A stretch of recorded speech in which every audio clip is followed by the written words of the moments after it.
por favor nos grabe, porque fíjese, me gustaría compartir con usted solamente un par de días de la sentencia del narco Genaro García Luna. Me gustaría recordarle, compartirle cómo fue que Felipe Calderón intentó deslindarse de su amigo, ese con el que la misma, imagínese usted, ¿no? La misma Anabel Hernández con el que jugaba a las escondidillas y al gocha ahí en Los Pinos. Su principal funcionario de gobierno se deslinda de él hace algún tiempo en la plataforma chayoteril, delincuencial y de choque Letrinos, nada más y nada menos con el pseudoperiodista Carlos Loret de Mola, mejor conocido como Los Montajes. Te lo vamos a presentar porque el comandante Borolas se puso ahora a opinar cínicamente que él sí combatió al crimen, cuando su exsecretario de Seguridad Pública, pues ya fue encontrado culpable en Estados Unidos de una serie de delitos relacionados al narcotráfico e insisto, está a punto de recibir una sentencia, con lo que se demuestra que el único narcogobierno oficialmente reconocido como tal, y ahora pues imagínense, por el gobierno de los Estados Unidos, es el de Felipe Calderón. Es muy, muy indignante el tener este comandante Borolas, este espurio sujeto, pues ahí hablar en medio del cinismo y aplicar una de las estrategias de Joseph Goebbels al echarle la culpa a sus adversarios de lo que él es responsable. Fue Felipe Calderón el que abrió las puertas del infierno para todos los mexicanos con su narcoestado que disfrazó de una supuesta guerra. Pero bueno, recordemos cómo Loret de Mola, mire, se puso como este tapete, ¿no? En esa entrevista. Así, como este tapete que tengo acá atrás. Así se puso Loret de Mola con su, pues, gran, eh, ¿qué será, eh?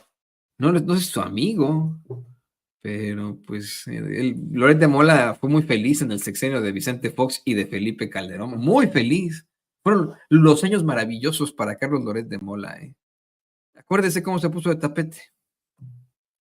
¿Podemos esperar de Felipe Calderón una disculpa pública si termina siendo condenado en Estados Unidos García Luna? Vamos a ver, yo no quisiera especular, Carlos, y además a mí me parece muy importante, no solo el tema de principio de presunción de inocencia, lo que sí es cierto, y describo ahí en el libro de Decisiones Difíciles, es que si es condenado por las cosas que se le acusa, por supuesto que yo lo considero una verdadera traición y una deslealtad, y ahí asumiré mi parte de responsabilidad de haberlo nombrado. Pero también creo que todo el mundo tiene que ser juzgado conforme a... Bueno, pues ahí se justificaba. Ha tenido participaciones Borolas en la televisión últimamente. Creo que tenemos otra, ¿no, David? Dio una entrevista ahí en una supuesta un lugar que se llama La Nota Dura, no sé qué. Va a estos lugares a que pues los conductores, se les puede llamar así, las cabezas parlantes, le besen las nalgas, imagínense, ¿no? A alguien como al Borolas. Y le dejan decir pendejada y media. Ahí dejan que se exprese al por mayor en cuanto a su cinismo descomunal. Miren nada más. Sí, efectivamente, que se dirija a nosotros es importante y que contraste los temas, por ejemplo, en esto de seguridad. Si yo fui un presidente que se decidió enfrentar a la criminalidad. A ver, vamos a ver el tuit, justamente. ¿Te parece que veamos tu tuit? Pusiste un tuit justamente ese día que se refirió, a ver si lo podemos poner, producción, el tuit de Felipe Calderón, justamente dando respuesta a aquella conferencia de Andrés Manuel López Obrador. Lo tenemos por ahí, si no lo leo. Paula, pausa, porque en esta actitud, es más, vamos a poner desde el principio, pero en esta actitud ultraautoritaria de Felipe Calderón, esta actitud violenta que tiene, para nada le gustó que la cabeza parlante lo interrumpiera. Dije, vamos a poner el tweet. Pues sí, la cara que hace Calderón es de, ¿no? Para que vean, ¿no? Lo nefario que es. Este es el presidente más nefario que hemos tenido los mexicanos. El más nefario de los nefarios. El más degenerado de los degenerados. Yo le he insistido a usted hasta el cansancio en que la palabra degenerado no solamente implica una persona con serias problemáticas psicosexuales, ¿no? No, un degenerado es lo que es Felipe Calderón, un tipo muy nefario, malvado hasta por debajo de la lengua, ¿no? Vamos a ponerlos del principio, don David, porque insisto, aquí va usted a escuchar a un Felipe Calderón asegurando que él sí combatió el crimen organizado. Después de que le quiero insistir hasta el cansancio en esto, que es lo que nos indigna a muchos mexicanos. Hace ya varios meses, aquí en Estados Unidos se demostró que su mejor amigo Genaro García Luna, era un narcotraficante que recibía lana de un cártel del crimen organizado para dejarlos operar libremente, que estableció un narcoestado en México, que es responsable de una serie de vejaciones espantosas. Eso se demostró en un juzgado, en una corte acá en Estados Unidos. Eso es lo que siente el precedente ya de lo que sí podría ser ya, ahí sí para que vea, una verdad histórica, como le llaman los priistas, ¿no? Aquí ya, ese es el precedente legal, ya fue declarado culpable, ya es cosa juzgada. Se le va a sentenciar en un par de días, pero ya es cosa juzgada, ya. Se determinó que en tiempo de Felipe Calderón, su secretario de Seguridad Pública era un narcototototototote. Y ya lo han dicho los mismos panistas como Diego Fernández de Ceballos. O Calderón estaba al tanto y es cómplice, o es un completo idiota, como para no haberse dado cuenta de esto. Yo no creo que sea un completo idiota, si le soy perfectamente honesto. Pero escuchemos esta pues apapachada que le dan ahí en Bloomberg. Sí, efectivamente, que se dirija a nosotros es importante y que contraste los temas, por ejemplo, en esto de seguridad. Si yo fui un presidente que se decidió enfrentar a la criminalidad. A ver, vamos a ver el tweet, justamente. ¿Te parece que veamos tu tweet? Pusiste un tweet justamente ese día que se refirió, a ver si lo podemos poner, producción, el tweet de Felipe Calderón, justamente dando respuesta a aquella conferencia de Andrés Manuel López Obrador. ¿Lo tenemos por ahí? Si no lo leo, no se preocupe, producción, Sí, porque no ya lo sabe. veo. Porque luego están destanteando aquí muchas pantallas. Dice Felipe Calderón y le contesta: hoy se cometen más de 100 homicidios al día. Ahí está en pantalla, ahora sí. Hoy se cometen más de 100 homicidios al día, casi el doble que al final de mi gobierno, el cual comenzó a limpiar la casa plagada de animales venenosos. Hoy se les deja crecer porque no distinguen alacranes de abejas. A mí no me queda el saco, a otros el cargo les queda grande. Es la respuesta de Felipe Calderón. Tiene varios componentes, ¿eh? Tiene varios componentes. Primero. A ver, vamos viendo cuáles son los componentes. ¿Por qué escribió este tuit Felipe Calderón? Por el tema, por varias cosas. Él menciona esta obsesión también del panal de las abejas. Para el señor presidente, los criminales, estos asesinos desgraciados que incendiaron anoche ese table en Coatzacoalcos, para él parece que son lindas abejitas que nos nutren con su miel y además hacen cera para los cirios pascuales, ¿no? Son unos asesinos. Y no es de que deja las abejas que hagan su trabajo en la casa, no. Yo lo que encontré, como dice mi tuit, fue la casa nuestra, donde están nuestros hijos, donde estamos los mexicanos. La casa nuestra está infestada de alacranes y de víboras y de animales ponzoñosos de a de veras. Y la tragedia de México es que ha habido muchos dirigentes, muchos presidentes, muchos gobernadores que se hacen tontos, en mi tierra se dice de otra manera, y creen que ignorando la existencia de esos animales ponzoñosos no le van a picar a nadie. Y sí pican y sí asesinan. Y hay que limpiar la casa. Yo tomé esa decisión de empezar a limpiar la casa. Avanzamos mucho y de hecho la tasa de homicidios en México comenzó a decrecer. Por eso digo.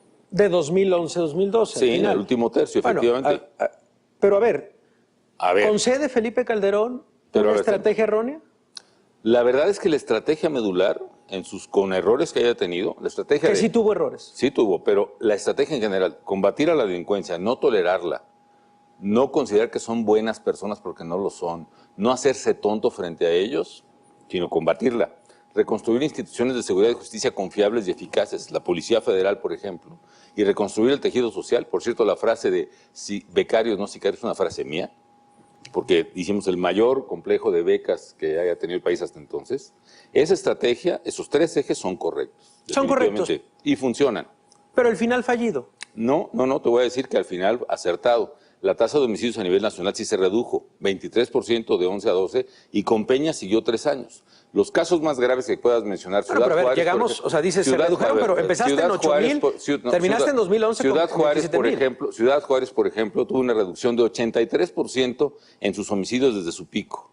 La zona metropolitana de Monterrey tuvo una reducción de 89% de homicidios desde su pico. Cuando la estrategia se aplica integralmente, sí funciona. Y sí, efectivamente hubo un incremento de violencia en mi gobierno, pero también es otro error de diagnóstico aquí, Risco.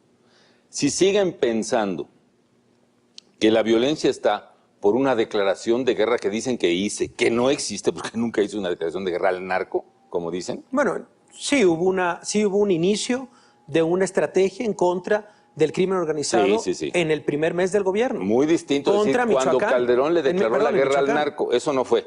Hubo una estrategia efectivamente del gobierno contra el crimen organizado. efectivamente. No lo va a torturar más porque es una entrevista larguísima y que le hace, me parece que es Risco, no sé, ¿no? Que sí, como que lo cuestiona y etcétera, pero mire, aquí el eslabón perdido para nuestros compañeros cabezas parlantes, que se hacen los muy cabrones en cuanto al periodismo se refiere y pues no lo son, es Genaro García Luna. O sea, la pregunta fundamental aquí siempre tendría que ser esa. Felipe Calderón, ¿estuviste o no? ¿O estuvo o no? Como el respeto que le quieran tener a este nefario. ¿Estuvo usted o no al tanto de los delitos que cometió Genaro García Luna durante su sexenio? ¿Supo usted a qué persona estaba poniendo usted como secretario de Seguridad Pública? Porque antes ya tenía un largo expediente, un largo y grueso expediente. ¿Qué opina de que lo hayan ya declarado culpable de, escuche usted, conspiración internacional con un cártel para el trasiego de drogas, conspiración para la distribución y posesión de drogas, participación en una organización criminal, el gobierno de Felipe Calderón, a eso se tratan de referir, ¿no? Y conspiración para importar drogas. Ese es el eslabón perdido. Ok. Qué bueno que Risco puede haberle dicho, oye, pues estrategia fallida porque pues en todo caso aumentaron los homicidios de forma descomunal contigo, pinche Borolas, ¿no? Cínico, cabrón. Pero no, o sea, eso además de lo de Genaro García Luna. Es Calderón el que comparte esta entrevista. O sea, mire, si verdaderamente Risco lo hubiera cuestionado como se debe, no hubiera compartido esta entrevista hace un par de días, Felipe Calderón. ¿Qué digo hace un par de días? Hace algunas horas, fue ayer a las 2 de la tarde que compartía esto. Dice el muy cínico y nefario de este hombre que nos destruyó, que destruyó familias enteras, que provocó pues una sangría en nuestro país, que verdaderamente abrió las puertas del infierno para todos los mexicanos. Dice este cabrón, yo sí combatía la delincuencia y el crimen organizado con toda la fuerza del Estado porque eso es lo correcto, porque es el deber de cualquier gobierno. Lo que causa la violencia no es combatir a los criminales, sino dejarlos apoderarse del país. La violencia se debe a la disputa territorial entre grupos y la ausencia del Estado que deja a los ciudadanos a merced de los criminales. Felipe Calderón y su gobierno, Felipe Calderón y su narco, Genaro García Luna, dejaron a los mexicanos a merced de los criminales en su sexenio, puesto que ya se comprobó en este juicio, allí en la Corte del Distrito Este de Nueva York, ya se comprobó, le guste o no, a este señor, que efectivamente, pues, era un narcoestado. Póngame el tuit, anda, póngame el tuit. Se comprobó que no estaban enfrentándose como si fuera lo correcto al crimen organizado. Mire, vamos a ponerlo en plata. Ponga usted que a lo mejor fue una estrategia escasa, la del presidente López Obrador. Pongámoslo sobre la mesa, ¿no? Con mucho respeto lo voy a decir. Y ya si quiere, regrésame aquí. Póngale que no fue óptimo que se tuviera esta estrategia de abrazos no balazos, ¿no? Póngale que a lo mejor lo que se necesitaba era violencia extrema para acabar con los cárteles del crimen organizado, ¿no? Bueno, pues no fue así en el gobierno de Felipe Calderón. Esa es una pinche mentira. Se apoyó a un cártel específicamente y a otros. Y otros crecieron en el gobierno de Felipe Calderón.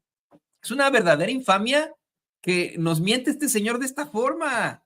A 2 días de que van a condenar a su secretario de Seguridad Pública, su mejor amigo, lo van a condenar, según se plantea, a cadena perpetua y miren, no a cualquier cárcelcita, ¿eh? Lo van a mandar a Lady X Florence, uno de los infiernos en esta tierra. Por eso yo entiendo perfectamente que aunque no se lo preguntaran, la doctora Claudia Sheinbaum tenía que salir ahí a exhibir este cinismo infinito de este tipo, a denunciar el cinismo de Felipe Calderón. Escuche usted. Preguntarle, salió publicada una encuesta de Demotecnia donde la califican a usted en una pregunta, ¿qué opinión tiene de la presidenta Claudia Sheinbaum? Muy buena, 22%, 55%, buena, en total 77% en conjunto, pues muy positivo. Y la otra pregunta, bueno, obviamente pues el resto se divide, independientemente de por quién haya votado para presidente, así dice, ¿usted cómo piensa que va a ser la doctora Claudia Sheinbaum como presidenta? Y aquí el 90% dice que usted va a ser muy o buena presidenta. Son números altísimos.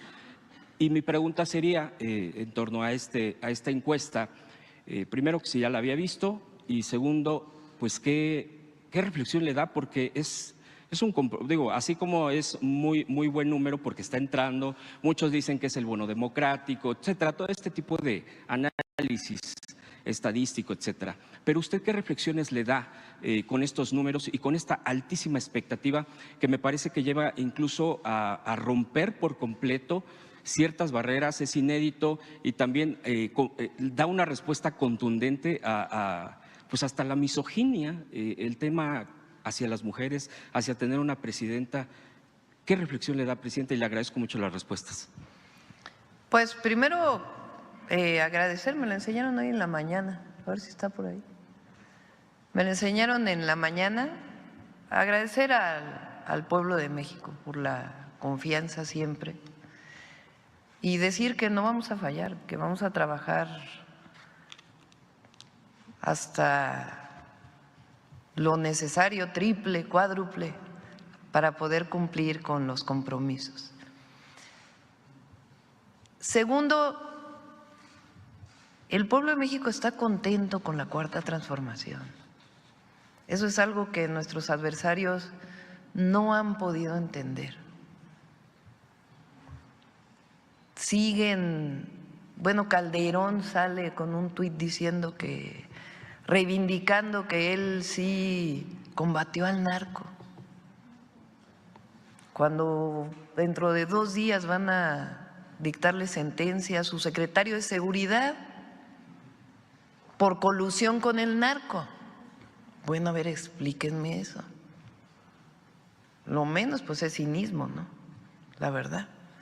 Pero como él, ahí están los mismos pues de siempre que criticaban al presidente López Obrador, pues son los críticos de ahora. Y el problema es que no han entendido que el país cambió, que el pueblo de México quiere que continúe la transformación, que la mayoría del pueblo de México quiere que se elijan a los jueces, magistrados y ministros.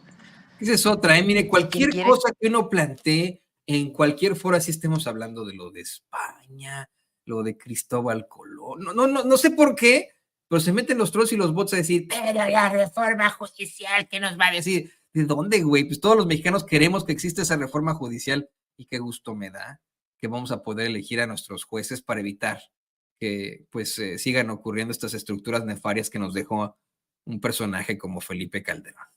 Para hablar de esto y mucho más, déjenme saludar a mi gran amigo, al periodista y director de este espacio, Vicente Serrano. Vicente, te vemos, te escuchamos y te mando un abrazo hasta donde te encuentres.